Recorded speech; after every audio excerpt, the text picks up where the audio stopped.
The Anchor's Rest squatted at the edge of the docks, a weathered barnacle on the edge of the East River. Its neon sign flickered a weak welcome over the inky water. I'd claimed a stool at the far end of the bar, nursing a rye that burned just enough to dull the phantom hum of the artifact in my pocket. It was midnight. The crowd was a mix of longshoremen with calloused hands, trading stories of union busts, and expats murmuring in foreign tongues.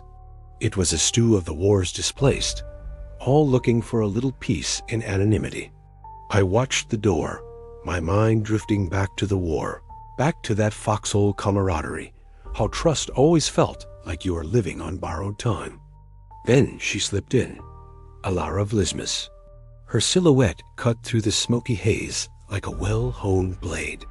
There was no grand entrance, just a subtle nod to the barkeep for a vermouth before she slid onto the stool beside me, moving with the ease of an old, familiar rhythm.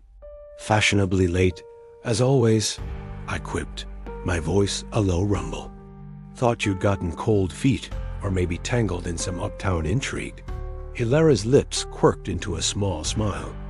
Her eyes scanned the room with the precision of a trained operative, catching the real meaning behind my words, the unspoken ache of the years we'd been apart. "And you, Frank?" she replied, still playing the lone wolf, as if the war didn't teach us that packs survive better. She sipped her drink, and we fell into our old dance of deflections. I'd share a story about a messed-up tail job, and she'd jump in with a cool point about how shard means broken alliances in different languages.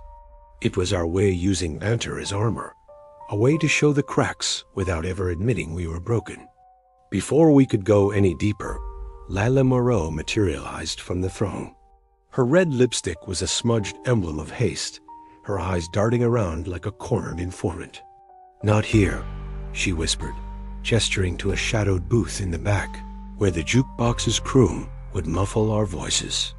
We moved without a word, the three of us huddling over scarred wood that held the secrets of 1,000 spilled confidences. Lila leaned in, her voice dropping to a confessional murmur. "It's not just a rock," she began, her fingers tracing invisible patterns on the table. "It came from a crash out in New Mexico, back in '47. The government called it a weather balloon, but Sal's contacts whispered otherwise. The military scooped it all up, but pieces leaked through the cracks, smuggled east by vets turned runners. That shard you have? It's alive, in a way. It hums with an energy they say could power cities or completely unravel a person's mind. But kidnapping ring? They're not just thugs.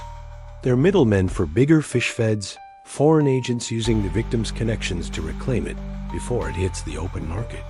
Sal's in way over his head, peddling what he thinks is just some exotic junk. But it's a key to something cosmic. I exchanged a look with Ilara. Lila's words settled over us like the dockside mist. A simple rock was now tied to a government cover-up, shadowy agents, and something not of this world. Our simple case had just gotten a whole lot bigger. Thanks for watching. Be sure to follow for the next part of the story.